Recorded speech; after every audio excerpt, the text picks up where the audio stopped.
Praise the lord. మన ప్రభువును రక్షకుడైన యేసుక్రీస్తు నామములో దేవుని ప్రియులందరికీ శుభములు. ఈ దినమందు దేవుని వాక్యాన్ని చదువుకుందాము.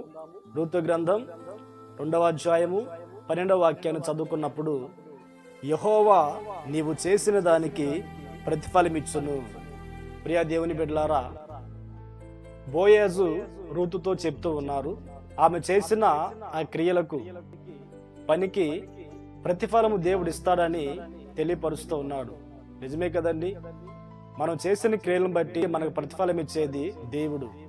రూతు అనే ఈమె నయోమి వృద్ధాప్యంలో ఉన్నప్పుడు ఆమెకి అండగా, తోడుగా, నీడలాగా నిలిచి ఆమె యొక్క బాగోగులు చూసుకుంటూ ఉన్నది.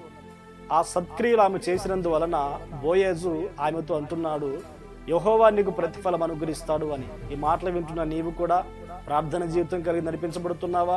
ఇతరులకు ఉపకారములు చేయుచున్నావా? ఇతరుల క్షేమాన్ని కోరుతున్నావా?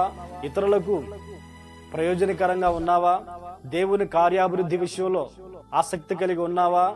నీ క్రియలను బట్టి దేవుడు నిశ్చయముగా నిన్ను ఆశీర్వదించునుగాక. నువ్వు చేసిన ఆ క్రియలను బట్టి దేవుడు నీకు ప్రతిఫలం అనుగ్రహించునుగాక.